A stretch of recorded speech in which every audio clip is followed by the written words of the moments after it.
the slope here. I gotta rip this down. It's probably pretty hard rock here. I don't think I can just dig it up. Yeah. So I'm gonna use the ripper for that. I'll probably do that at the end because I gotta turn around. So I'm gonna go in,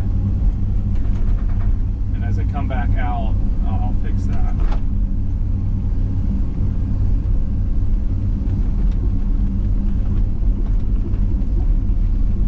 Alright, so I'm gonna work on this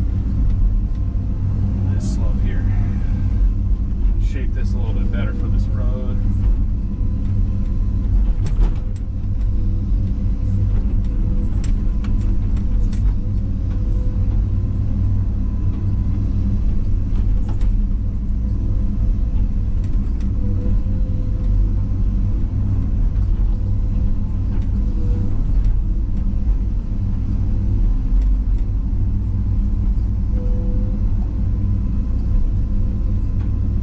Dirt is still fairly loose, which is nice. I mean, it is kind of moist and it's slick, but at least it's crumbling still for the most part in most areas. There's some spots where it's a pit and it's mud,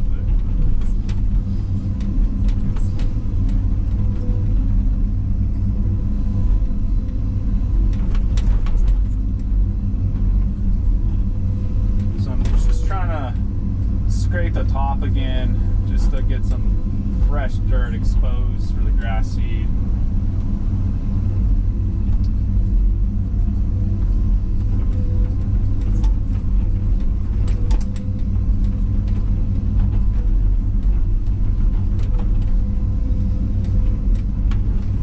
I'm gonna end up bringing a little bit of gravel and top dressing all the roads in here. I'm just gonna do a light layer because I want grass to grow. Just kind of intertwine with the gravel. The gravel is just going to keep the mud down and help with that. But it's just going to cost too much to put gravel on all the spots. And gosh, this section, so you can see when it's too wet, it's not packing, and I'm losing this road here, or this spot. It's just smushing it down, which is not good.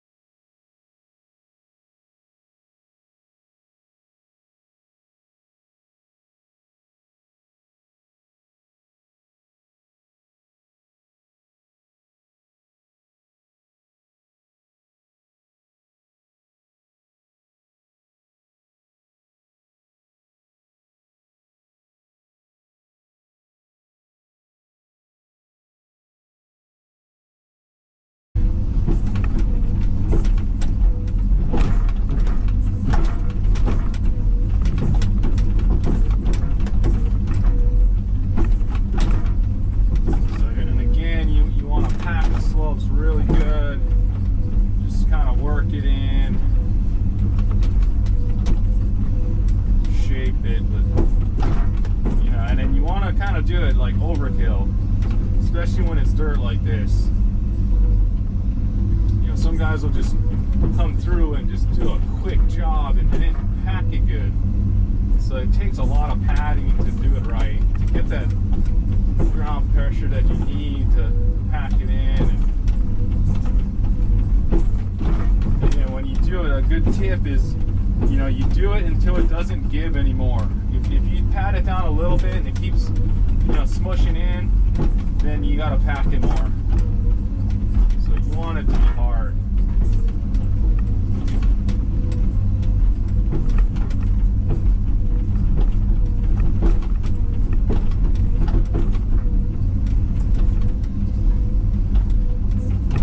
And you can always come back, if you're gonna put grass or something on the slope, what you do is you pack it hard, and then you come back and you kind of rough up the top. So you just drag the bucket across the top and you loosen up that few inches, just to give the grass seed a chance to get going. So that's what you want to do, but you still want to pack it tight. So you can see how my tracks are digging in over here. It's kind of messing up the shape of my road. But when it's dry, you know, that wasn't happening. You can come through here and not a problem.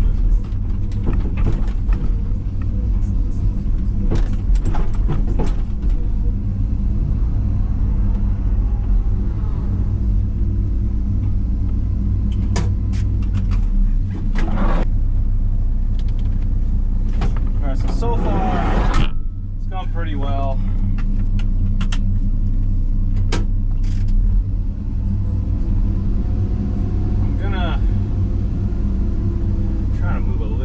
Stuff here, gotta be careful. I'm gonna put it a little bit closer to the tree, like clean around it. Few rocks here. I'm just gonna pack into the slope. And some of this, I don't really want these sticks and stuff in there, so I'm gonna pull this out. Try to at least.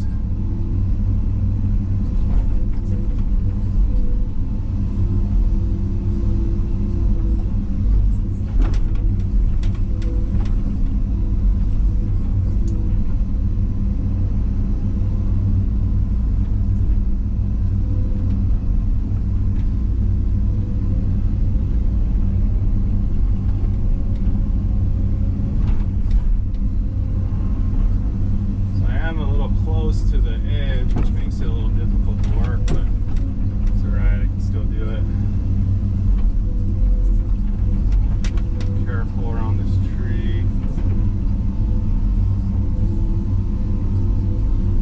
Try to give this a little better shape.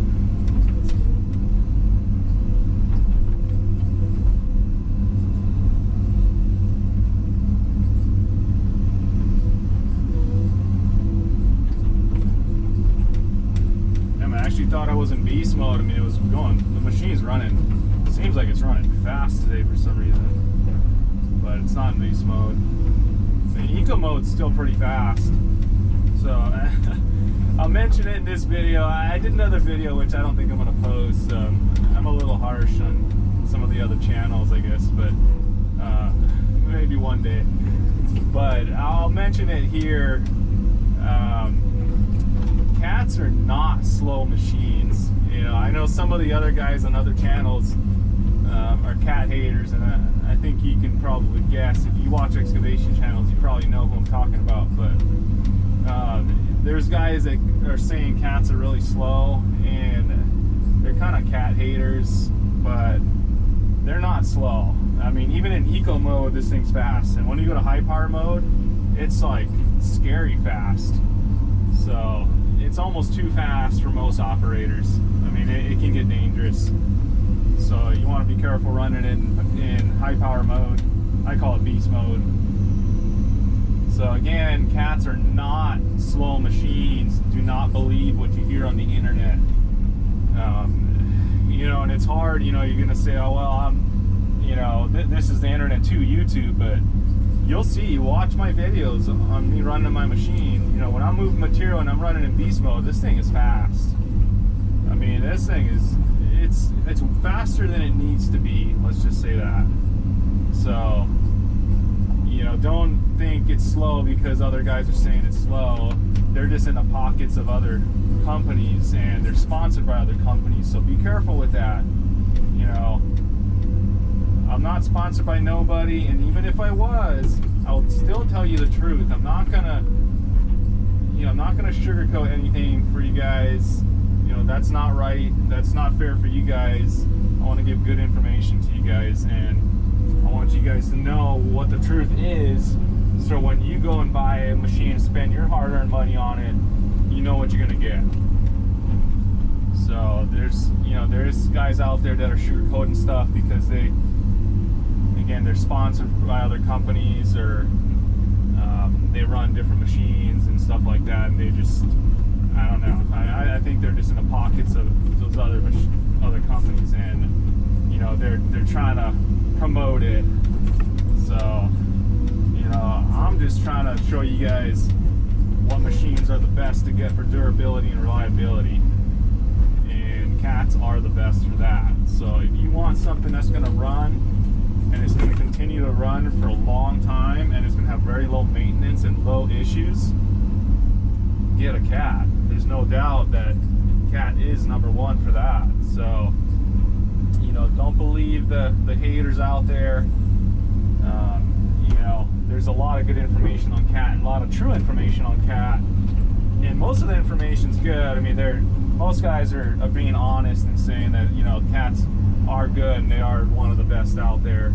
So, you know, again, they are good and they're fast. So there's really no issues I've had. You know, and every company's going to have their issues and their little quirks that you're not going to like. So don't expect to find something perfect. There is nothing perfect out there. And I don't think there ever will be. So, you know, what's perfect to one guy is not perfect to the next. So that's the problem. But Cat is close. And they're just, you know, you want something that's going to last and not going to break. So you want to be able to keep running and running and running and not have any issues. So yeah, I mean, again, don't believe what you see or what you hear from the guys that don't, you know, if a guy's running a Cat and a certain model's slow and he's like, oh, this thing's slow and that's his machine, you know, maybe that certain model is slower than it should be or something. I don't know. It might be something wrong with the machine. Who knows?